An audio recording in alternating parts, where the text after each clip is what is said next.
আউযু বিল্লাহি মিনাশ শাইতানির রাজিম বিসমিল্লাহির রহমানির রহিম। তো দেখো আজকে আমরা শুরু করতে যাচ্ছি একটা নতুন চ্যাপ্টার, যেটা কিনা তোমাদের জুওলজি বইয়ের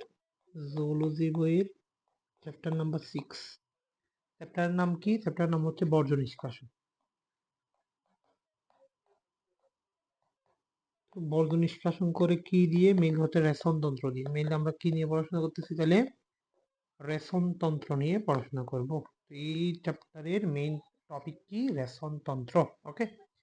আচ্ছা, তো রেশন জিনিসটা বর্জ্য পদার্থ নিষ্কাশন মানে কি? আলটিমেটলি তোমার ওই যে ইউরিন গুলা তৈরি হয়, মূত্র তৈরি হয়, এই মূত্র দেহ থেকে বের করে দেওয়া, এই জিনিসগুলোকে মেইনলি হচ্ছে আমরা কি বলতেছি? এই জিনিসগুলোকে আমরা মেইনলি বলতেছি হচ্ছে রেশন তন্ত্র, তাই না?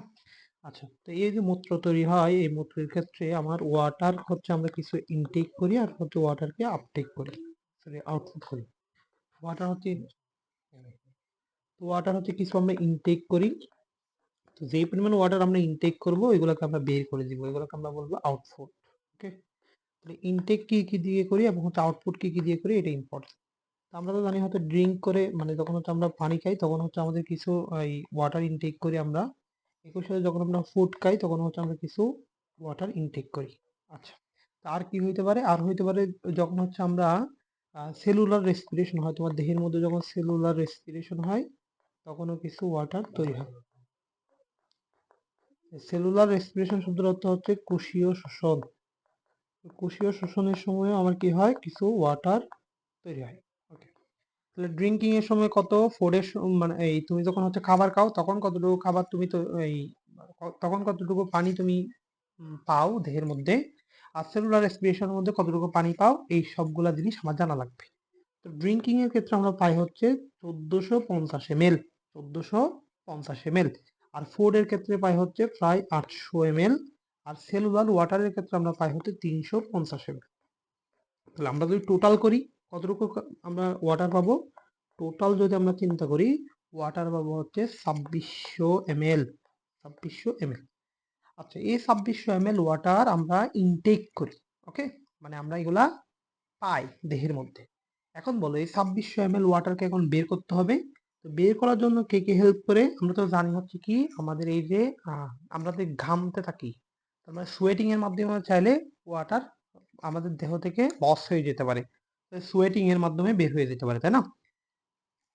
তার মানে বডি সারফেসের মধ্যে কি হবে? সোয়েটিং হবে, তাই না? সোয়েটিং এর মাধ্যমে আলটিমেটলি আমার দেহ থেকে বের হয়, এটা কতটুকু বের হয়? প্রায় 600 ml পর্যন্ত বের হয়। আচ্ছা, শুধু কি বডি সারফেস সোয়েটিং এর মাধ্যমে বের হয়? না, আমাদের মূত্রের মাধ্যমে বের হতে পারে। তাহলে মূত্র মানে ইউরিন, ইউরিনের মাধ্যমে চাইলে কত বের হয়ে যেতে পারে? বের হয়ে যেতে পারে। সেটা কত? প্রায় 1500 ml। ইউরিনের মধ্যে 1500 ml বের হয়ে যেতে পারে। আচ্ছা, এখন আমরা দেখবো হচ্ছে লাং এর মাধ্যমে চাইলে বের হয়ে যেতে পারে। লাং বলতে ফুসফুসের কথা বলতেছি।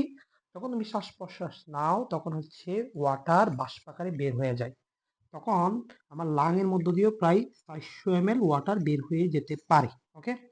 আচ্ছা, শুধু কি ইউরিনের মাধ্যমে বের হবে? না, আর কি হইতে পারে? মলের মাধ্যমেও চাইতে বের হইতে পারে। মলকে আমরা ইংলিশে কি বলি? ফেসেস বলি। ফেসেস মানে মল। মলের মাধ্যমেও চাইলে ওয়াটার বের হয়ে যেতে পারে। সেটা কত? সেটা প্রায় 100 ml। ওকে। তাহলে টোটাল কতটুকু বের হয়ে গেছি? টোটাল বের হয়ে গেছে আমার, দেখো আউটপুট। আমরা ইনটেক করছিলাম কত? ইনটেক করছিলাম হচ্ছে তোমার 2600 ml। এবার আউটপুট কত? মানে আউট হয়ে গেছে কত? তাহলে দেখো 2600 আর 1500 কত? 2100। 2100 আর 400 2500 আর 100 2600। দেখো টোটাল 2600 ml বের হয়ে গেছে। এই যে আমরা তো বলতেছি যে ইউরিনের মাধ্যমে তুমি মূত্রকে বের করে দিচ্ছ, 1500 ml বের করে দিচ্ছ, তাই না? এই জিনিসগুলা কিভাবে হয়, এইটা খুবই ইম্পর্টেন্ট। এই জিনিসগুলো নিয়ে আমরা এখানে পড়াশোনা করি। ওকে। আচ্ছা, তাহলে হচ্ছে আমরা প্রথমেই দেখলাম কি কি কি পরিমাণ আমরা ওয়াটার ইনটেক করি এবং কি পরিমাণ ওয়াটার আমরা আপটেক করি, এই জিনিসটা আমরা দেখে নিলাম। আচ্ছা, তো এটা পড়ার পরে পরেই আমরা যে জিনিস নিয়ে কথা বলবো সেটা হচ্ছে আমাদের নর্মাল বডিতে সবসময় কি হয়? মেটাবলিজম হয়। নর্মাল বডিতে সবসময় কি হয়? মেটাবলিজম হয়। মেটাবলিজম শব্দের অর্থ কি? মেটাবলিজম শব্দের অর্থ হচ্ছে বিপাক। আমরা বাংলায় পড়ছে বিপাক। এই মেটাবলিজম হচ্ছে দুই ধরনের। মেটাবলিজম কয় ধরনের? দুই ধরনের। একটা হচ্ছে অ্যানাবলিজম, একটা হচ্ছে ক্যাটাবলিজম। দেখো ক্যাটাবলিজমের ক্ষেত্রে দেখো কাটা, কতটা আছে না? কাটা, কাটা মানে কিছু একটা কেটে ফেলবে। মানে বড় কোনো পদার্থকে যদি তুমি কেটে কেটে ছোট ছোট পদার্থ তৈরি করতে পারো, এটাকে বলা হয় ক্যাটাবলিজম। ওকে, আর এই ছোট ছোট পদার্থ একসাথে তৈরি হয়, এনা শব্দটা হচ্ছে সিনথেসিস, তাহলে ছোট ছোট পদার্থ যুক্ত হয়ে একটা বড় কিছু তৈরি হয়েছে, এটাকে বলা হয় অ্যানাবলিজম। তাহলে ক্যাটাবলিজম বা কাটা, এই জিনিসটা কি? এটা হচ্ছে বড় কোনো জিনিসপত্র তুমি কেটে ছোট করতেছো, এটাকে আমরা কি বলছি? এটাকে বলছি ক্যাটাবলিজম। আর অ্যানাবলিজম কি? ছোট ছোট জিনিসগুলো একসাথে হয়ে আলটিমেটলি তৈরি করবে হচ্ছে বড় একটা জিনিস, এটাকে বলবো অ্যানাবলিজম। অ্যানাবলিজম শব্দের অর্থ হচ্ছে সিনথেসিস, ক্যাটাবলিজম শব্দের অর্থ হচ্ছে তোমার ভাঙ্গন। ওকে, কাটা আর কি। এবার দেখো, এই যদি তুমি অনেক বড় বড় জিনিসপত্র কেটে ফেলো, তখন তোমার দেহের মধ্যে কি তৈরি হয়? বর্জ্য পদার্থ তৈরি হয়। কি তৈরি হয়? বর্জ্য পদার্থ তৈরি হয়। এই যে বর্জ্য পদার্থগুলো তৈরি হয়, এগুলোকে আমরা বলি নাইট্রোজেন গঠিত বর্জ্য পদার্থ। এগুলোকে আমরা কি বলি? নাইট্রোজেন গঠিত বর্জ্য পদার্থ। এই যে নাইট্রোজেন গঠিত বর্জ্য পদার্থগুলোকে আমাদের মেনলি কি করতে হবে? দেহ থেকে নিষ্কাশন করে দিতে হবে। এই যে নিষ্কাশন করে দিবা, এই প্রক্রিয়াটাকেই বলা হয় রেশন। এই প্রক্রিয়াটাকে কি বলা হয়? রেশন বলা হয়। ওকে, এখন নাইট্রোজেন গঠিত বর্জ্য পদার্থ কি কি হতে পারে? নাইট্রোজেন গঠিত বর্জ্য পদার্থ হইতে পারে আমার কি কি? দেখো, একটা হইতে পারে ইউরিয়া, কি বললাম? একটা হইতে পারে ইউরিয়া, অথবা হইতে পারে ইউরিক অ্যাসিড। তাহলে ইউরিয়া হইতে পারে, ইউরিক অ্যাসিড হইতে পারে, ইউরিয়া হইতে পারে, ইউরিক অ্যাসিড হইতে পারে। আর কি হইতে পারে? চাইলে এখানে হইতে পারে অ্যামোনিয়া, অথবা হইতে পারে বিভিন্ন ধরনের রঞ্জক। মূত্রের মধ্যে কিছু রঞ্জক মানে রঙিন জিনিসপত্র চলে যেতে পারে, সেটাগুলোকে বলা হয় ইউরোক্রোম। ইউরোক্রোম, দেখো ক্রোম শব্দের অর্থ হচ্ছে রং, আর ইউরো মানে হচ্ছে ইউরিনকে বোঝাচ্ছে, ইউরিন এর সাথে কিছু রং চলে যেতে পারে। যেমন এক্সাম্পল কি? হয়তো বিলুরুবিন। বিলুরুবিনের রং কেমন? হলুদ, আমরা আগেই পড়ছি এগুলা। আচ্ছা, এবার দেখো, ইউরিয়া মেইল হচ্ছে কার মানে কোন প্রাণীর প্রধান বর্জ্য পদার্থ? ইউরিয়া, এই জিনিসটা ইম্পর্টেন্ট, মনে রাখবে। ইউরিয়া যার বর্জ্য পদার্থ, সেই ধরনের প্রাণীকে বলা হয় ইউরিওটেলিক। ইউরিয়া প্লাস টেলিক, তাই না? টেল মানে কি? লেজ। তাহলে ইউরিয়া যদি লেজ দিয়ে বের হয়ে যায়, মানে রেশন তো অঙ্গ দিয়ে যদি বের হয়ে যায়, তাহলে ইউরিওটেলিক বলা হয়। ইউরিয়া প্লাস টেলিক আর কি। হ্যাঁ, এগুলো হয় ইউরিওটেলিক। ওকে, ইউরিক অ্যাসিড যার প্রধান বর্জ্য পদার্থ, তাকে কি বলা হয়? এই ধরনের প্রাণীকে বলা হবে ইউরিকোটেলিক, মানে ইউরিক অ্যাসিড প্লাস টেলিক, তাই না? এটাকে বলবো ইউরিকোটেলিক। ইউরিকোটেলিক। আর অ্যামোনিয়া যার প্রধান বর্জ্য পদার্থ, তাকে বলা হয় অ্যামিনোটেলিক। কি বলবো? অ্যামিনোটেলিক, মানে অ্যামোনিয়া প্লাস টেলিক আর কি। হ্যাঁ, অ্যামিনোটেলিক। আচ্ছা, তো এটা কার ক্ষেত্রে? আর ইউরোক্রোম গুলা কি বলছিলাম? যেমন হইতে পারে বিলিরুবিন। বিলিরুবিন। ওকে, আচ্ছা, এখন আমরা যে জিনিস দেখবো, এই যে ইউরিওটেলিক বলা হয়, এটা কাদেরকে বলা হয়? এই জিনিসটা আমরা একটু দেখবো। ইউরিওটেলিক বলা হয় মেইনলি কাদেরকে? কাদের মেইনলি বর্জ্য পদার্থ, মানে প্রধান বর্জ্য পদার্থ ইউরিয়া, কিন্তু হচ্ছে মানুষের প্রধান বর্জ্য পদার্থ হচ্ছে ইউরিয়া। এইটা ইউরিওটেলিকের এক্সাম্পল মনে রাখবো, সেটা হচ্ছে মানুষ। এরপর দেখো হচ্ছে ইউরিকোটেলিক। ইউরিকোটেলিকের এক্সাম্পল বলবো, এটা কে কে হইতে পারে? মনে রাখবে, এটা হইতে পারে, দেখো, সাপ হতে পারে, তারপর হতে পারে পতঙ্গ হতে পারে, এরপর হইতে পারে পাখি, সাপ, পতঙ্গ, পাখি, এবং হচ্ছে টিকটিকি। চাইলে এটা তোমরা এইভাবে মনে রাখতে পারো, যে সাপটি দিয়ে মনে রাখতে পারো। হ্যাঁ, সাপটি, এটা দিয়ে মনে রাখতে পারো। সাপটি দিয়ে কি মনে রাখবা? সাপ দিয়ে তো একটা সাপ নিজেই। এরপর হচ্ছে প থেকে মনে রাখবা দুইটা, একটা থেকে পতঙ্গ, আর একটা থেকে হচ্ছে পাখি, আর একটা ট থেকে মনে রাখবা হচ্ছে টিকটিকি। ওকে, এরপরে দেখো এমিনোটেলিক। এমিনোটেলিকের এক্সাম্পল মনে রাখবা, এটা কাদের ক্ষেত্রে অ্যামোনিয়া হতে মেইনলি প্রধান বর্জ্য পদার্থ? মনে রাখবা, সেটা হচ্ছে হাইড্রা এবং হচ্ছে কি? হাইড্রা এবং কেঁচো, মানে দুই, ওই যে পর্যায় যেগুলো আমরা পর্ব পড়েছিলাম না, পরিফেরা, নিডারিয়া, এর 2 নাম্বার পর্বের প্রাণী। 2 নাম্বার পর্বের প্রাণী কোনটা? হাইড্রা এবং হচ্ছে কেঁচো। 3 নাম্বারটা কি? কেঁচো। হাইড্রা এবং কেঁচো।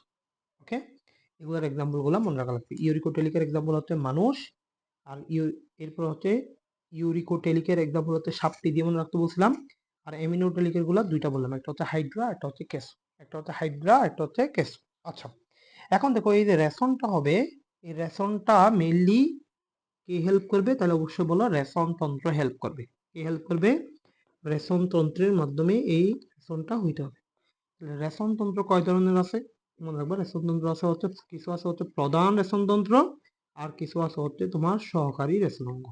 তো প্রধান রেশনাঙ্গ তো আমরা সবাই জানি, প্রধান রেশনাঙ্গ হচ্ছে কিডনি। প্রধান রেশনাঙ্গকে কিডনি। আর সহকারী রেশনাঙ্গ হিসেবে কি হইতে পারে? এই যে এখানে যেগুলো যেগুলো পড়লাম আমরা, কি হইতে পারে দেখো, আমার সোয়েটিং হইতে পারে, মানে স্কিন হইতে পারে, চাইলে লাং হইতে পারে, কিংবা হচ্ছে তোমার জিআইটি থেকেও চলে যাইতে পারে। ওয়াটার চাইলে জিআইটি থেকে অ্যাবজর্ব হয়ে যাইতে পারে না। হ্যাঁ, তাহলে হচ্ছে এগুলা মোটামুটি আমার হবে। লিভার হইতে পারে, আমরা লিখে দিই সহকারীর মধ্যে কি হইতে পারে, হয়তো স্কিন হতে পারে, লাং হইতে পারে, জিআইটি হইতে পারে। জিআইটি মানে ইন্টেস্টাইন আর কি, হ্যাঁ, ক্ষুদ্রান্ত আর কি। এরপর দেখো লিভার। তাহলে এগুলা সবকিছু সহকারী হইতে পারে। তাহলে প্রধান কি? প্রধান হচ্ছে কিডনি। প্রধান কি?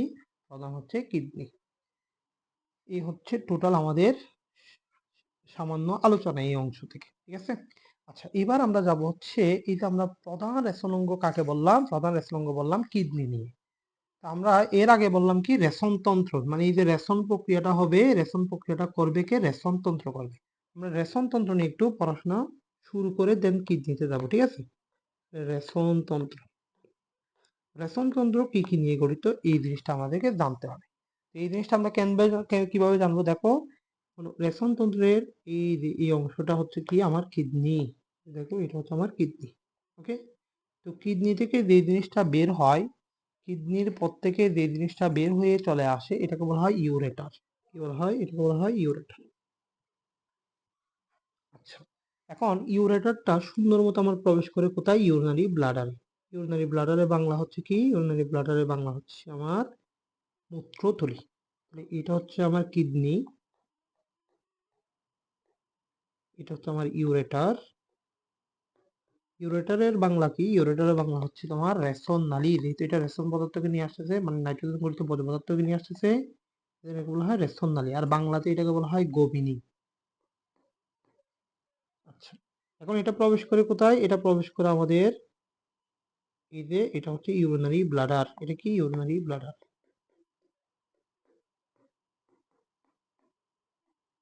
ইউরিনারি ব্লাডারের বাংলা হচ্ছে মূত্রথলি।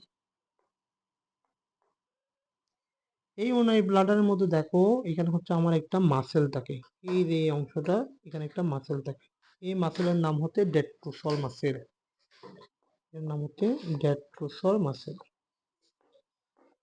ওকে, আচ্ছা, এখন এই যে আমার যেখান থেকে ইউরিনারি ব্লাডার শেষ হবে, তাহলে এই জায়গাতে যে অংশ থাকবে, এটাকে আমরা কি বলবো? এটা ইউরিনকে থ্রু করে দেয়, তাই না? ইউরিনকে যে থ্রু করে দিবে, মানে বের করে দিবে, তাকে আমরা বলবো ইউরেথ্রা। ইউরেথ্রা, তাহলে এটা কি করে? ইউরিনকে থ্রু করে দেয়। তাহলে এগুলো সব মিলাই, সবকিছু একসাথে মিলেই মেইনলি হয় কি? রেশনতন্ত্র। তাহলে রেশনতন্ত্র আমরা কি কি পাইলাম? কিডনি পাইলাম, ইউরেটার পাইলাম, ইউরিনারি ব্লাডার পাইলাম, এবং হচ্ছে ইউরেথ্রা। এগুলো সব কিছু একসাথে মিলেই আমার কি হয়? মেইনলি রেশনতন্ত্রটা গঠিত। এই কিডনির এক্সটেনশন কতটুকু? এটা মেইনলি থাকে হচ্ছে থোরাসিক 12 থেকে লাম্বার 3 অবধি। থোরাসিক 12 থেকে লাম্বার 3 অবধি। এখন আরেকটা জিনিস ইম্পর্টেন্ট, এটা আমরা কিডনির কথা বলতেছি, এই কিডনির মধ্যে দুইটা থাকে, একটা হচ্ছে বাম কিডনি আর একটা হচ্ছে ডান কিডনি। মনে রাখবা, ডান কিডনি, ডতে ডান, ডতে ডাউন। ডান কিডনি হচ্ছে একটু কি থাকবে? ডাউন থাকবে। আচ্ছা, কেন ডাউন থাকবে? Due to presence of liver. এখানে লিভার থাকার কারণে মেইনলি হচ্ছে কি হবে? ডান কিডনিটা নিচের দিকে থাকবে। ওকে, আচ্ছা, তাহলে আমরা মেইনলি পড়লাম কি, এটার এক্সটেনশন কতটুকু পড়লাম? T12 থেকে লাম্বার 3। T12 থেকে লাম্বার 3। ওকে, আচ্ছা, এই যে ইউরেটারটা আমরা বললাম, ইউরেটার, এরপরে ইউরেটার জিনিসপত্রটা বললাম, এই ইউরেটারের দৈর্ঘ্যটা একটু পড়া লাগবে। মনে রাখবা, এই ইউরেটার দৈর্ঘ্য হচ্ছে 25 সেন্টিমিটার। এই ইউরেটার দৈর্ঘ্য কত? 25 সেন্টিমিটার। আচ্ছা, এবার দেখো, এই যে ইউরেথ্রা বললাম, এটার এটা একটু পরে ফেলি আমরা, এটার দৈর্ঘ্যটা একটু পরে ফেলি। এটা মেইলের ক্ষেত্রে হয় একরকম, ফিমেলের ক্ষেত্রে হয় একরকম। তো মেইলের ক্ষেত্রে যেহেতু একটু বাইরের দিকে প্রশস্ত, এটা প্রায় 18 থেকে 19 সেন্টিমিটার। আর মেয়েদের ক্ষেত্রে মাত্র কত? 3.5 থেকে 4 সেন্টিমিটার। ওকে, আচ্ছা, এবার আমরা পড়তেছি মূত্রথলি নিয়ে একটু পড়াশোনাটা করে ফেলি। তাহলে মূত্রথলিতে মেইনলি কতটুকু জমা হইতে পারে, এই জিনিসটা ইম্পর্টেন্ট, মনে রাখবে। এটাতে প্রায় 700 থেকে 750 ml মূত্র জমা হতে পারে। ওকে, আচ্ছা, তাহলে এটা হচ্ছে প্রায় 700 থেকে 750 ml মূত্র ধারণ করতে পারে। তাহলে এখানে একটু লিখে দিই, এটা মূত্র ধারণ করতে পারে কত? মূত্র ধারণ করতে পারে 700 থেকে 750 ml। আচ্ছা, কখন মূত্র ত্যাগের ইচ্ছা থাকবে? এই জিনিসটা ইম্পর্টেন্ট। মূত্র ত্যাগের ইচ্ছা থাকে কখন? মূত্র ত্যাগের ইচ্ছা থাকবে হচ্ছে যদি 280 থেকে 320 ml, 280 থেকে 320 ml পর্যন্ত পূর্ণ হয়ে যায়, তখন হচ্ছে মূত্র ত্যাগের ইচ্ছা থাকে। ওকে, আচ্ছা, এখন দেখো কিডনির শেপটা একটু দেখো। কিডনির শেপটা দেখতে কিসের মতো? কিডনি নিয়ে যদি একটু বলি, কিডনির শেপটা দেখতে কেমন? কিডনির শেপটা দেখতে একটা শিম বীজের মতো, তাই না? এটা একটা শিমের মতো। তাহলে এটা শিমের বীজের মতো, শিম বীজের মতো। হ্যাঁ, ওকে। এবার দেখো কিডনির এই অংশটা দেখো, বাইরে থেকে দেখো এটা কেমন উত্তল, কিন্তু এই সাইড দিয়ে দেখলে এটা হচ্ছে অবতল, তাই না? তাহলে বাইরে হচ্ছে উত্তল, ভিতরে হচ্ছে অবতল। বাইরে হচ্ছে উত্তল, ভিতরে হচ্ছে অবতল। ওকে, বাইরে হচ্ছে উত্তল, ভিতরে হচ্ছে অবতল। আমরা একটু এখানে দেখাই, এটা এটা এখানে দেখাই। এই জিনিসটা এই যে বাইরে এটা হচ্ছে উত্তল, আর ভিতরে হচ্ছে অবতল। এই যে অবতল অংশে এই জায়গাতে দেখো, এই যে অবতল অংশটা পুরো এই জায়গায় এসে একটা বাস হইছে, এই জায়গায় একটা অংশ এসে বাস হইছে। এই যে অবতল অংশে যে বাসটা হইল, এই অংশে প্রবেশ করে হচ্ছে তোমার, দেখো আমি দেখাই, এই অংশে প্রবেশ করে হচ্ছে এইভাবে। আমি আরেকটু কালার নিয়ে দেখি। এইখানে প্রবেশ করে হচ্ছে আমাদের রেনাল আর্টারি। কি বললাম? Renal artery. আর এখান থেকে বের হয়ে চলে আসে হচ্ছে রেনাল ভেইন। বের হয়ে চলে আসে কে? বের হয়ে চলে আসে রেনাল ভেইন। দেখো আমি এখান থেকে বের হয়ে চলে আসে রেনাল ভেইন। তাহলে প্রবেশ করে রেনাল আর্টারি, বের হয়ে চলে আসে রেনাল ভেইন। যে জায়গাতে এই যে এই জায়গাটাতে কে, এই জায়গাটা থেকে কি হইলো? রেনাল আর্টারি রেনাল ভেইন প্রবেশ করলো, আবার রেনাল ভেইন বের হয়ে আসলো। এই জিনিসটাকে বলা হয় হাইলাম। এই জিনিসটাকে কি বলা হয়? হাইলাম বলা হয়। মানে এরা কি করবে? হাই, দেখো হাই বলবে, তাই না? যে কেউ বাইর হোক কিংবা হচ্ছে প্রবেশ করুক, ওরা কি বলবে? ওরা বলা হচ্ছে হাই, আমি এখানে আছি, তাই না? আচ্ছা, ইউরিনারি ব্লাডারের মধ্যে একটা মাসেল তাকে বললাম, এই মাসেলের নাম কি? ডেট্রোসল মাসেল। দেখো ইউরিনারি ব্লাডারের, আমি এটা এখানে লিখে রাখি যাতে তোমাদের প্রত্যেক সাথে ইজি হয়। এখানে কি থাকে? ডেট্রোসল মাসেল থাকে। ডেট্রোসল মাসেল এদের মধ্যে থাকে। ওকে, ঠিক আছে। এতটুকু যদি আমরা এখানে পড়া শেষ করি, আমরা আস্তে আস্তে যাব হচ্ছে কই? আমাদের কিডনিতে এখন আমরা যাব, যে কিডনির গঠন সম্পর্কে আমরা এখন একটু পড়াশোনা করব। ওকে, আমরা এখন পড়বো হচ্ছে কিডনির গঠন। তাহলে দেখো আমি এখানে লিখি, আমরা দেখবো হচ্ছে কিডনি।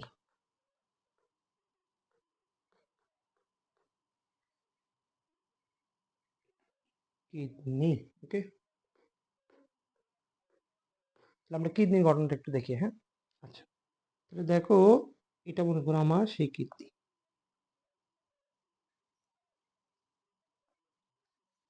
দেখো কিডনির বাইরে যদি কোনো এক ধরনের আমার বাইরে কোনো আবরণ থাকে, এই জিনিসকে বলবো হচ্ছে ক্যাপসুল। মনে করো এটা হচ্ছে আমার বাইরের আবরণটা, এটা কিডনির বাইরের আবরণ। কি? কিডনির বাইরের আবরণটাকে বলা হয় রেনাল ক্যাপসুল। কি বলা হয়? Renal capsule. কিডনির বাইরের আবরণটা কি বলা হয়? রেনাল ক্যাপসুল বলা হয়। ওকে, এবার খেয়াল করো, রেনাল ক্যাপসুলের পরে আমরা যে জিনিসটা দেখবো, কিডনির মধ্যে মেইনলি তিনটা পার্টে ভাগ করা হয় এটাকে। কি কি পার্ট? একটা অংশ এরা বাইরের দিকে থাকবে, বাইরের অংশটাকে বলা হয় আমার কর্টেক্স। ভিতরের অংশটাকে বলা হয় মেডুলা। এর পরবর্তী যে অংশটাতে সবাই এসে মিলিত হবে, এই অংশটাকে বলা হয় পেলভিস। মানে যে যে একটা খালি জায়গা থাকবে, এই জিনিসটাকে বলা হয় পেলভিস।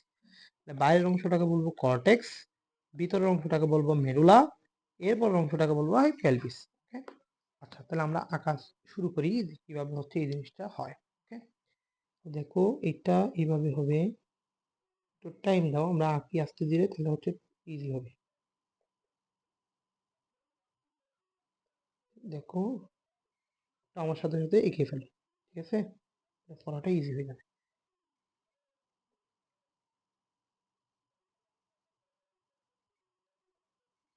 এখন যেগুলো আঁকতেছি আমি এগুলাকে বলা হয় রেনাল পিরামিড। দেখতে কিসের মতো লাগতেছে? পিরামিডের মতো লাগতেছে, তাই না? এগুলোকে বলা হয় রেনাল পিরামিড। ওকে, রেনাল পিরামিড গুলা দেখো আমরা এঁকে ফেললাম।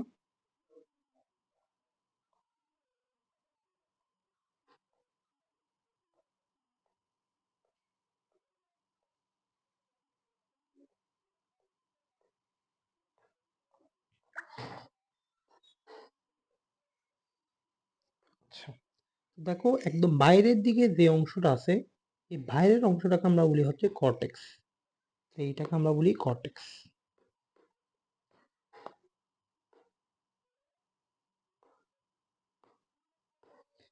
এই অংশটাকে আমরা বলি কর্টেক্স। ভিতরে যে অংশটা আছে, ভিতরের অংশটাকে এটাকে কি বলবো তাহলে? এটাকে বলবো মেডুলা। এটাকে বলবো মেডুলা। বাইরের অংশকে আমরা বলবো কর্টেক্স এবং ভিতরের অংশটাকে বলবো আমরা মেডুলা।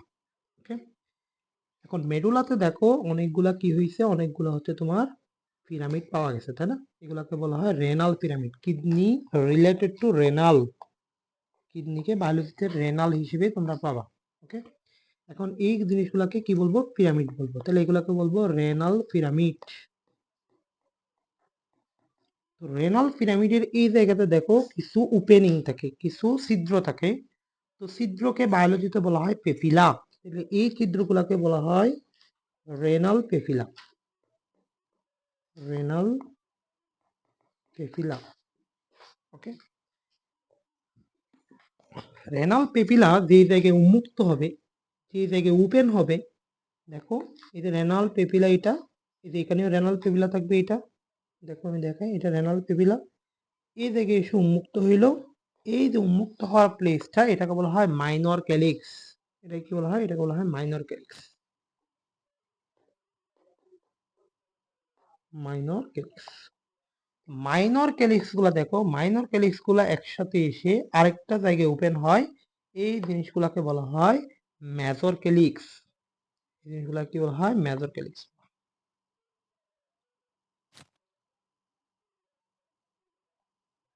এই জিনিসগুলোকে বলা হয় মেজর ক্যালিক্স।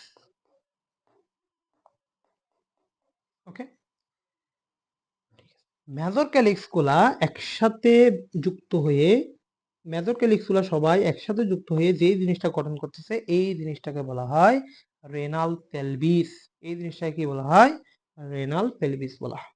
দেখো এই জিনিসটাকে আমরা বলবো রেনাল পেলভিস। ওয়েট করো একটু, এই জিনিসটা কি বলবো আমরা? রেনাল পেলভিস বলবো। Renal pelvis. ওকে, আচ্ছা, রেনাল পেলভিসের পর অংশ থেকে যে জিনিসটা শুরু হয়েছে, এই জিনিসটাকে আমরা কি বলবো? এটাকে আমরা বলবো ইউরেটার। এটা কি বলবো? এটা বলবো ইউরেটার। দেখো এই জিনিসটাকে আমরা বলবো ইউরেটার। ওকে, আচ্ছা, আরেকটা জিনিস এখানে বলে ফেলি, সেটা হচ্ছে দেখো এই মেডুলার মধ্যে দেখো এই যে পিরামিড গুলা, এই পিরামিড গুলা ভিতরের দিকে ঢুকে গেছে। ভিতরের দিকে ঢুকে গিয়ে একটা কলামের মতো তৈরি করে ফেলতেছে। এই জিনিসটাকে বলা হয় রেনাল কলাম। এটা কি বলা হয়? রেনাল কলাম বলা হয়। রেনাল কলাম বলা হয়। ওকে, এটা হচ্ছে টোটাল কিডনির গঠনটা। তাহলে আমরা আবার বলি যে টোটাল কিডনি কয়টা অংশ বিভক্ত? তিনটা অংশে বিভক্ত। বাইরের অংশটাকে বলবো কর্টেক্স, ভিতরের অংশটাকে বলবো মেডুলা, আর একদম ফাইনাল পার্ট যেটা থাকবে সেটাকে বলবো রেনাল পেলভিস। ওকে, এখন মেডুলাতে আমরা কি পাবো? মেডুলাতে হচ্ছে আমরা বিভিন্ন ধরনের পিরামিড পাবো, এগুলাকে বলবো রেনাল পিরামিড। এই রেনাল পিরামিড গুলা যে জায়গায় ওপেন হবে, এই ওপেনিং গুলাকে আমরা বলবো পেপিলা। পেপিলা শব্দের অর্থ হচ্ছে ছিদ্র। আমি লিখে রাখি, পেপিলা শব্দের অর্থ হচ্ছে ছিদ্র। ওকে, এই পেপিলা গুলা একসাথে যেখানে ওপেন হবে, এই ওপেনিং, এই জিনিসটাকে বলা হয় মাইনর ক্যালিক্স। এই মাইনর ক্যালিক্স গুলা যার সাথে এসে যুক্ত হচ্ছে, যেখানে ওপেন হচ্ছে, সেই জিনিসটাকে বলা হয় মেজর ক্যালিক্স। মেজর ক্যালিক্স আবার যেই জায়গায় এসে উন্মুক্ত হচ্ছে, সেই জিনিসটাকে বলা হয় রেনাল পেলভিস। এটা কি বলা হয়? Renal pelvis. আবার রেনাল পেলভিসের পর থেকে যে জিনিসটা শুরু হবে সেটাকে বলা হয় ইউরেটার। এটাকে বলবো ইউরেটার।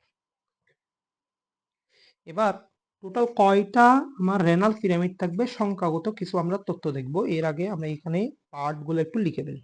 তাহলে আমরা কি দেখবো? আমরা হচ্ছে কিডনির পার্টটা দেখি। কিডনির পার্ট। কিডনির কি কি পার্ট আছে? কিডনির টোটাল 3টা পার্ট আমরা ভাগ করছিলাম। কি কি পার্ট পাইছিলাম? একদম বাইরের অংশটাকে আমরা বলছিলাম কর্টেক্স, এরপরে ভিতরের অংশটাকে বলছিলাম মেডুলা, এরপরের আরো সামনের অংশ যেখানে এসে মিলিত হয় সেটা বলছিলাম পেলভিস, রেনাল পেলভিস।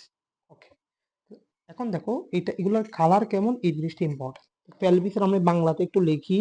পেলভিস, দেখো লাস্টের বর্ণটা কি? দন্ত স। এখান থেকে মনে রাখবা এটার বর্ণ হচ্ছে সাদা। এরপর দেখো মেডুলাকে আমরা বাংলাতে একটু লিখবো।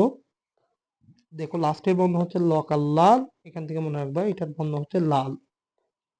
ওকে, এরপর কর্টেক্সটা আমরা একটু লিখি। কর্টেক্সের মধ্যে দেখো মাঝখানের বর্ণটা কেমন? মাঝখানের বর্ণটা হচ্ছে ট। টর সাথে ড মিলাবা, যে এটার বর্ণটা কেমন? এটার বর্ণটা হচ্ছে গাঢ়। টোটাল 3টার বর্ণ মনে রাখবা। পেলভিসের বর্ণ হচ্ছে সাদা, মেডুলার বর্ণ হচ্ছে লাল এবং কর্টেক্সের বর্ণ হচ্ছে গাঢ়। আচ্ছা, এখন আমরা যে জিনিসটা দেখলাম এতক্ষণ ধরে, যে পিরামিড টোটাল কয়টা থাকে ওই জিনিসটা একটু আমরা দেখি। এর আগে আমরা কিডনির এক্সটেনশনটা একটু বলে ফেলি। এক্সটেনশন অলরেডি আমরা পড়ে গেছি, তাই না? এক্সটেনশন কত ছিল? এক্সটেনশন ছিল আমার thoracic 12 থেকে লাম্বার 3, thoracic 12 থেকে লাম্বার 3। এই যে এতটুকু এক্সটেনশন, এর মধ্যে লেন্থ কত, ব্রেথ কত এবং হাইট কত, এই জিনিসটা একটু দেখে ফেলি।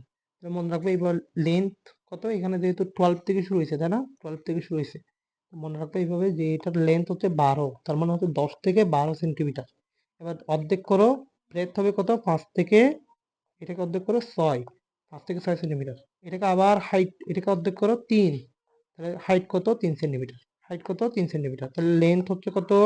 লেন্থ হচ্ছে আমার 10 থেকে 12 সেন্টিমিটার, ব্রেথ হচ্ছে কত? 5 থেকে 6 সেন্টিমিটার, আর হাইট হচ্ছে কত? 3 সেন্টিমিটার। ওকে, আচ্ছা, এবার এই যে জিনিসটা দেখবো আমরা সেটা হলো, এই যে এতক্ষণ ধরে আমরা একটার পর একটা জিনিসপত্র দেখতেছিলাম, ওই জিনিসগুলো আমরা এখন একটু দেখবো। তাহলে প্রথমে ছিল হচ্ছে কি? Pyramid, renal pyramid. তাহলে রেনাল পিরামিড কয়টা থাকে এই জিনিসটা ইম্পর্টেন্ট। তাহলে দেখো প্রথমে হচ্ছে পিরামিড, তাই না?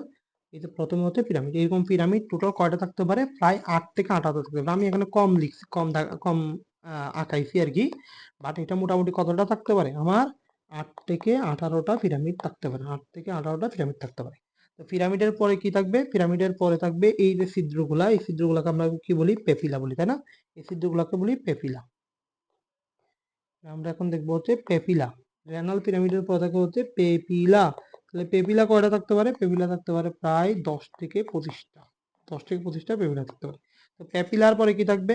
দেখো পেপিলার পরে আলটিমেটলি কি থাকবে? এই যে মাইনর, এই জিনিসটা থাকবে, এটাকে বলে আমরা মাইনর ক্যালিক্স। তাহলে মাইনর ক্যালিক্স কয়টা থাকবে? এরপর থাকবে হচ্ছে মাইনর ক্যালিক্স। প্রায় মাইনর ক্যালিক্স আমাদের কতটা থাকে? প্রায় 8 থেকে 14টা থাকতে পারে। মাইনর ক্যালিক্সের পরে এটা কোথায় উন্মুক্ত হয়? দেখো এটা উন্মুক্ত হয় হচ্ছে মেজর ক্যালিক্সে। এরপর হচ্ছে মেজর ক্যালিক্স। মেজর ক্যালিক্স কতটা থাকে? প্রায় 2 থেকে 3টা থাকতে পারে। মেজর ক্যালিক্স কতটা থাকে? 2 থেকে 3টা থাকে। এই মেজর ক্যালিক্স আলটিমেটলি কোথায় এসে মুক্ত হয়? এই মেজর ক্যালিক্স মুক্ত হয় হচ্ছে আমাদের পেলভিসের মধ্যে। কোথায় মুক্ত হয়? পেলভিসের মধ্যে। পতে পেলভিস, পতে ফেনল। এটি পেলভিসটা কোন আকৃতির? ফেনল আকৃতির, এটা মনে রাখো। তাহলে এখানে হচ্ছে পেলভিসও মুক্ত হয়। পেলভিসের আকৃতিটা কেমন? পতে পেলভিস, পতে ফেনল, এইভাবে মনে রাখবো। হ্যাঁ, এইটার আকৃতিটা কেমন? এটার আকৃতি হচ্ছে ফেনল আকৃতি। এটা কোন ধরনের আকৃতি? ফেনল আকৃতি। তো বলো পেলভিসের পরবর্তীতে এটা আলটিমেটলি কই মুক্ত হবে? দেখো নিজে দেখো যে পেলভিসের পরে আলটিমেটলি মুক্ত হবে ইউরেটারে। তাহলে ইউরেটার থেকে কই যাবে? ইউরেটার থেকে আবার এখানে চলে আসে, ইউরেটারের পরে এটা চলে যাবে মূত্রথলিতে, মূত্রথলির পরে ইউরেথ্রার মাধ্যমে এটা বের হয়ে যাবে, তাই না? আচ্ছা, তাহলে পেলভিসের পরে কই যাবে? Urethra, sorry ureter. পেলভিসের পরে কই যাবে? ইউরেটারে যাবে। পেলভিসের পরে এটা যাবে হচ্ছে ইউরেটারে, এটা ইউরেটারে, ইউরেটার। ইউরেটারের পরে এটা কই যাবে? মূত্রথলি। মূত্রথলির পরে কই যাবে? হলো ইউরেথ্রার মাধ্যমে বের হয়ে যাবে, তাই না? ইউরেথ্রার মাধ্যমে দেহের বাইরে বের হয়ে যাবে। বোঝা গেছে কিভাবে জিনিসটা হয়? আচ্ছা, এতটুকু আশা করি তোমরা পারবা। এখন যে জিনিসটা আমি একটু বলতে চাই সেটা হচ্ছে, এই যে কিডনিটা দেখতেছো, এই কিডনির মধ্যে কিছু অংশ প্রবেশ করে আর কিছু অংশ এখান থেকে বের হয়ে যায়। আচ্ছা, কি কি বের হয়ে যায়, কি কি প্রবেশ করে? এই জিনিসটা ইম্পর্টেন্ট, আমি একটু দেখাই তোমাকে। দেখো, এই কিডনির মধ্যে প্রবেশ করে হলো তোমার রেনাল আর্টারি। এখানে কি প্রবেশ করে? রেনাল আর্টারি প্রবেশ করে, রেনাল আর্টারি প্রবেশ করে। তাহলে আমি একটু লিখি, আর্টারিকে আমি এ দিয়ে দেখলাম। আচ্ছা, এখানে শুধু কি রেনাল আর্টারি প্রবেশ করে, আর কিছু কি প্রবেশ করে না? হ্যাঁ, এখানে আরেকটা জিনিস প্রবেশ করে, সেটা হচ্ছে নার্ভ। কি কি প্রবেশ করে? আরেকটা জিনিস প্রবেশ করে, সেটা হচ্ছে নার্ভ প্রবেশ করে। নার্ভকে আমরা এরকম করে একটা হলুদ কালার দিয়ে আঁকাইলাম, ঠিক আছে? এখানে আরেকটা কি প্রবেশ করে? নার্ভ প্রবেশ করে। তাহলে আমি নার্ভকে এন দিয়ে এন দিয়ে লিখলাম। হ্যাঁ, নার্ভ, এখানে নার্ভ প্রবেশ করে। আচ্ছা, এখান থেকে দুইটা জিনিস বের হয়ে যায়, দুইটা জিনিস বের হয়ে আসতেছে। একটা হচ্ছে তোমার দেখো বের হয়ে আসতেছে, একটা হচ্ছে এটা একটু বেইনের কালারটা নীল, যেহেতু নীল দিয়ে কি দেখো, এটা হচ্ছে বেইনটা এখান থেকে বের হয়ে যায়। বেইন এখান থেকে কি হবে? বেইন বের হয়ে যাবে, বেইনটা এখান থেকে বের হয়ে যাবে। ওকে, তাহলে এটা হচ্ছে আমার বেইন, এটা হচ্ছে আমার বেইন। আরেকটা জিনিস বের হয়ে যায়, এটা হচ্ছে বেইন। ওকে, আরেকটা জিনিস বের হয়ে যায়, কি বের হয়ে যায় বলতো? আরেকটা জিনিস বের হয়ে যাচ্ছে, এটা হচ্ছে ইউরেটার। এই যে আলটিমেটলি আমার ইউরেটারটা এখান থেকে বের হয়ে যায়। তাহলে কি কি প্রবেশ করে? এই যে যেই জিনিসটাতে প্রবেশ করলো, তাহলে পেলভিসের মধ্যে আলটিমেটলি আমরা কি দেখলাম? পেলভিসের মধ্যে দেখলাম যে কিছু জিনিস প্রবেশ করে আর কিছু জিনিস বাইরে হয়ে যায়। তাহলে কিছু জিনিস এন্ট্রি নেই আর কিছু জিনিস এক্সিট করে। তাহলে এন্ট্রি নেই কে কে বললাম? রেনাল আর্টারি এবং আর কি হবে? নার্ভ। এই দুটা এন্ট্রি নেই। এক্সিট করে কে কে? এক্সিট করে দুইটা জিনিস, কি কি? রেনাল বেইন এবং হচ্ছে ইউরেটার, ইউরেটার। ওকে, আর যে জায়গা দিয়ে এরা প্রবেশ করে কিংবা বের হয়ে যায়, এই জিনিসটাকে বলা হয় হাইলাম। এই জিনিসটা কি বলা হয়? এই জিনিসটাকে বলা হয় হাইলাম। এই জিনিসটাকে কি বলা হয়? এই জিনিসটাকে বলা হয় হাইলাম। এটা তোমরা জানো অলরেডি, ঠিক আছে? আচ্ছা, এতটুকু যদি তোমরা বুঝতে পারো, আমরা এখন দেখবো যেটা, সেটা হচ্ছে এই কিডনির ফাংশনটা কি। এই যে কিডনি নিয়ে আমরা পড়াশোনা করলাম এতক্ষণ ধরে, এই কিডনির ফাংশনটা কি? একটা জিনিস তো বুঝতে পারছো যে কিডনির প্রথম ফাংশন হচ্ছে এই বর্জ্য পদার্থগুলো এখান থেকে যা থাকবে এগুলোকে বের করে নিয়ে আসা। আচ্ছা, এই কিডনির মধ্যে একটা জিনিস তোমাদেরকে দেখাই, তাহলে তোমাদের জন্য ইম্পর্টেন্ট হবে। সেটা হচ্ছে এই কিডনি, দেখো পিরামিড যে অংশটা আছে, যে অংশে পিরামিড আছে না, এই পিরামিডের এই অংশের মধ্যে আমি তোমার একটা জিনিস দেখাই, তাহলে তোমাদের জন্য এটা অনেক বেশি পরিমাণে হেল্পফুল হবে। আচ্ছা, এখানে যদি মাইক্রোস্কোপের মধ্যে দেখো, এর কিডনির ফাংশনাল এবং স্ট্রাকচারাল একক পাবা একটা, সেটার নাম হচ্ছে কি? সেটার নাম হচ্ছে আমাদের নেফ্রন। কি বললাম? নেফ্রন। আচ্ছা, নিউরন হচ্ছে কার একক তাহলে? ব্রেইনের। আর কিডনির জন্য কি হবে তাহলে? নেফ্রন হবে। এই নেফ্রনটা কিভাবে থাকে সেই জিনিসটা ইম্পর্টেন্ট। এই নেফ্রনটা থাকে হচ্ছে তোমার দেখো এইভাবে থাকে একটা জিনিস অংশ, এই জিনিসটাকে মানে এখানে মেলে থাকে হচ্ছে গ্লোমেরুলাস এবং ভুমেন্স ক্যাপসুল, এগুলো এখানে থাকে। এরপরে কি করে? এখানে থাকে হচ্ছে প্রক্সিমাল কনভোলুলার টিউবিউল, তোমরা যদি আগে পড়ে থাকো তাহলে জানতে পারো, না জানলে কোনো প্রবলেম নেই, একটু পরে দেখবো। এর পরবর্তীতে এখানে শুরু হয় হচ্ছে, দেখো এখানে শুরু হয়, এটা হচ্ছে কি? Loop of Henley. দেখো লুপ অফ হ্যানলিটা আলটিমেটলি কোথায় প্রবেশ করে ফেলছে? আমার লুপ অফ হ্যানলিটা এই যে মেডুলাতে প্রবেশ করছে, দেখছো? মেডুলাতে প্রবেশ করছে। কিন্তু এই অংশটা দেখো, এগুলা কিন্তু পুরো অংশটা কোথায়? এই পুরো অংশটা কিন্তু মেডুলাতে, সরি কর্টেক্সে। এই অংশটা তো, এটা তো বাইরের অংশ তাই না? এটা কর্টেক্সে। কিন্তু লুপ অফ হেনরিটা মেরুলাতে প্রবেশ করে। দেখো এবার লুপ অফ হেনরিতে দুইটা অংশ, একটা হচ্ছে ডিসেন্ডিং আর এর পরতে আরেকটা হচ্ছে অ্যাসেন্ডিং। তাহলে অ্যাসেন্ডিংটা আবার পরবর্তীতে উঠে চলে আসে, অ্যাসেন্ডিংটা দেখো উঠে চলে আসে। ডিসেন্ডিংটা হতে প্রবেশ করলো, অ্যাসেন্ডিংটা উঠে গেল, ঠিক আছে? ডিসেন্ডিংটা প্রবেশ করলো, অ্যাসেন্ডিংটা উঠে গেল। আচ্ছা, এরপরে কে থাকবে? এরপরে থাকবে ডিস্টাল কনভলিউটেড টিউবিউল, আর এরপরে থাকবে হচ্ছে সংগ্রাহক নালিকা, বা যেটাকে আমরা বলি কালেক্টিং টিউবিউল। কি বলি? Collecting tubule. তার পরবর্তীতে কালেক্টিং টিউবিউলটা এখানে থাকে। ওকে, পরবর্তীতে কালেক্টিং টিউবওয়েলটা এখান থেকে মনে করি এটা হচ্ছে আমার কালেক্টিং টিউবওয়েল। জাস্ট আমি একটা দিয়ে আঁকি আর কি। এটা হচ্ছে কালেক্টিং টিউবওয়েল। আমি অন্য একটা কালার দিয়ে এটাকে একটু মার্কিং করি, তাহলে না, হয় নাই, এই কালারটা সুন্দর নাই। এই যে এটা দিয়ে দেখি, এই যে এটা হচ্ছে আমার কালেক্টিং টিউবওয়েল। ওকে, এটা হচ্ছে আমার কালেক্টিং টিউবওয়েল। ডিসিটি, তাহলে এটা হচ্ছে আমার ফিসিটি, এটা আমার ফিসিটি। এটা হচ্ছে লোফ অফ ফেন্ডি, যে জিনিসটা এখানে প্রবেশ করলে এটাকে বলতেছি লোফ অফ ফেন্ডি। আর এটা এটা হচ্ছে ডিসিটি। ওকে, এটা হচ্ছে কালেক্টিং টিউবওয়েল। আর এই যে সামনে একটা যে জিনিস দেখলাম, এটাকে বলা হয় বুমেন্স ক্যাপসুল। কি বলা হয়? বুমেন্স ক্যাপসুল। এই বুমেন্স ক্যাপসুলের এখানে থাকে হচ্ছে গ্লোমেরুলাস। এখানে কি থাকে? গ্লোমেরুলাস থাকে। ওকে, এখান থেকে গ্লোমেরুলাস, জাস্ট লেখার দরকার নাই, এভাবে লিখে রাখো। তাহলে বুঝতে পারছো এটা?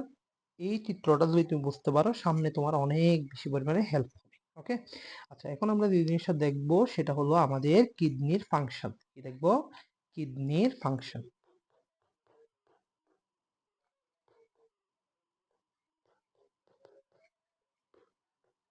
আচ্ছা, তো কিডনির ফাংশনটা আমরা একটু পড়ি। ঠিক আছে, কিডনি কি করে? মেইনলি হচ্ছে তোমার দেহের মধ্যে যে ভারসাম্য রক্ষা করবে, এই জিনিসটা মেইনলি করতে চায় কিডনি। তাহলে কিসের ভারসাম্য রক্ষা করে? আমরা তো অলরেডি জানি, সে পানিকে বের করে দেয়, হয়তো ওয়াটারকে বের করে দেয়। তাহলে শুধু কি বের করে দিবে? চাইলে সে ধরেও রাখতে পারবে। যখন দেখবা যে মূত্র অনেক বেশি বের হয়ে যাচ্ছে, তখন মানে মেইনলি কি করবে? তখন চাইবে কিডনি কি পানিকে ধরে রাখতে। আবার যখন দেখতেছে একদমই মানে তোমার কি ওয়াটার তৈরি হচ্ছে না, মানে খুব বেশি মানে মূত্র কমে গেছে আর কি, মূত্র কম হচ্ছে, তখন তখন চাইবে সে তুমি যাতে ওয়াটারটা তোমার দেহ থেকে বের হয়। এগুলো সব করে কে? এগুলো সব করা হচ্ছে কিডনি। ওকে, তাহলে একটা দেখলাম হচ্ছে ওয়াটারের ভারসাম্য রক্ষা করে, সে হচ্ছে পিএইচ এর ভারসাম্য রক্ষা করে। পিএইচ এর ভারসাম্য কিভাবে রক্ষা করে? যখন দেখে হচ্ছে তোমার বডিতে পিএইচ বেড়ে গেছে, তখন সে কি করে? সুন্দর করে পিএইচ বেড়ে গেছে মানে কি অ্যাসিডিটি বেড়ে গেছে, তাহলে অ্যাসিডিটি বেড়ে গেছে, তোমার পিএইচ বেড়ে গেছে মানে হচ্ছে হাইড্রোজেন আয়ন যদি বেড়ে যায় আর কি, সেক্ষেত্রে অ্যাসিডিটি বেড়ে যাবে। আর যদি পিএইচ বেড়ে যাবে, পিএইচ যদি বেশি থাকে তাহলে কিন্তু ক্ষারীয়, হ্যাঁ, তাহলে কিন্তু সে মূত্রের মাধ্যমে এটাকে কম্পেনসেট করার চেষ্টা করে আর কি। কিভাবে করে এটা আমরা পরে দেখতেছি, ডিটেলস দেখতেছি। সোডিয়ামের ভারসাম্যকে সে চাইলে রক্ষা করতে পারে, একই সাথে চাইলে ব্লাড প্রেশারকেও সে ভারসাম্যকে রক্ষা করতে পারে। ওয়াটারকে যে রক্ষা করে এই জিনিসটা গুলো হয় অসমো রেগুলেশন। অসমো রেগুলেশন। ওকে, অসমো মানে মেইনলি হচ্ছে ওয়াটারকে বোঝায় আর কি, ওয়াটারের রেগুলেশন। পিএইচ এরটাকে বলা হয় acid base balance. Acid base balance করে, হ্যাঁ। আচ্ছা, বাকিগুলো তুমি পারবা। এই যে তোমার ভারসাম্য রক্ষা করে, এগুলো হচ্ছে ইন্টারনাল অর্গান, মানে যেগুলো হচ্ছে তোমার ভিতরের দেহের ভিতরে যে অর্গান গুলো আছে এগুলোর ভারসাম্য রক্ষা করতেছে। তো ইন্টারনাল অর্গান বা দেহের অভ্যন্তরীণ অঙ্গ, তাহলে কি বললাম? ইন্টারনাল অর্গান গুলাকে কি করে? স্টেবল করে, তাই না? অর্থাৎ বাংলাতে লিখে দিই, অভ্যন্তরীণ অঙ্গের ভারসাম্য। এই অভ্যন্তরীণ অঙ্গের ভারসাম্য রক্ষা করে, এই জিনিসটাকে বলা হয় কি বলো? এই জিনিসটাকে বলা হয় হোমিওস্ট্যাসিস। হোমিওস্ট্যাসিস। স্ট্যাসিস শব্দের অর্থ হচ্ছে স্থির করা বা ভারসাম্য আনা, স্থির বা ভারসাম্য করা। তাহলে কোথায় ভারসাম্য করা? হোমিও শব্দের অর্থ হচ্ছে ইন্টারনাল অর্গান, মানে হচ্ছে অভ্যন্তরীণ অংশ। অভ্যন্তরীণ অভ্যন্তরীণ অংশে, দেহের অভ্যন্তরীণ অংশকে ভারসাম্য রক্ষা করে, এটাকে বলা হয় হোমিওস্ট্যাসিস। ওকে, আচ্ছা, এই কিডনি নিয়ে আমরা পড়াশোনা করতেছি। এই কিডনি কিছু হরমোন তৈরি করতে পারে আর কিছু এনজাইম তৈরি করতে পারে। ওকে, তো এনজাইমের ক্ষেত্রে মনে রাখবে, একটা এনজাইমই সে তৈরি করে, তার নাম হচ্ছে রেনিন।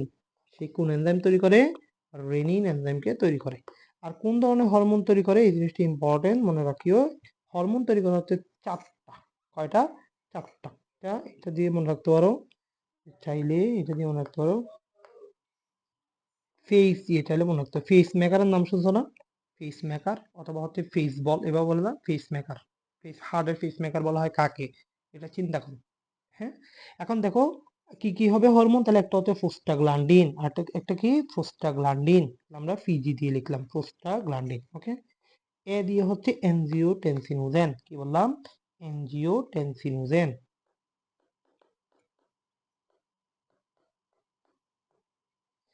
আর সি তো হচ্ছে ক্যালসিট্রায়ল। ক্যালসিট্রায়ল। ক্যালসিট্রায়ল কি করে মেইনলি? এটা হচ্ছে ভিটামিন ডি কে তার অ্যাক্টিভ ফর্মে কনভার্ট করে। অ্যাক্টিভ ফর্ম অফ ভিটামিনে কনভার্ট করে। আচ্ছা, আর ইতে কি? ইতে মনে রাখবা, সেটা হচ্ছে এরিথ্রোপয়েটিন। বললাম এরিথ্রোপয়েটিন। এরিথ্রোপয়েটিন এটা কি জিনিস? এটা একটা হরমোন, যে কিনা এরিথ্রোপয়েসিসে হেল্প করবে। এরিথ্রোপয়েসিস মানে কি? লাল রক্তের কোষ তৈরি করার যে প্রক্রিয়া, এটা আমরা 4র্থ নম্বর চ্যাপ্টারে পড়ছিলাম, আশা করি তোমরা জানো। আচ্ছা, এটার মধ্যে একটা গুরুত্বপূর্ণ বিক্রিয়া ঘটে যাকে বলা হয় গ্লুকোনিওজেনেসিস। গ্লুকোনিওজেনেসিস এটা কোথায় ঘটে? কিডনিতে ঘটে। গ্লুকোজ শব্দ অর্থ হচ্ছে গ্লুকোজকে বোঝাচ্ছে, নিও মানে হচ্ছে নতুন, তার মানে নতুন কোনো সোর্স থেকে নতুন কোনো কার্বোহাইড্রেট থেকে, জেনেসিস মানে হচ্ছে তৈরি করার প্রক্রিয়া, তাই না? আর ওসিস মানে হচ্ছে প্রসেস, ওসিস মানে হচ্ছে প্রসেস, তাই না? তাহলে নতুন কি তৈরি করবে? গ্লুকোজ তৈরি করবে, গ্লুকোজ তৈরি করবে কোথা থেকে? নতুন কার্বোহাইড্রেট থেকে, মনে করো হচ্ছে প্রোটিন থেকে কিংবা হচ্ছে লিপিড থেকে, এগুলা থেকে যদি কখনো গ্লুকোজ তৈরি হয়, এই যে নন কার্বোহাইড্রেট সোর্স, এগুলো কি কার্বোহাইড্রেট? না, এগুলো তো নন কার্বোহাইড্রেট।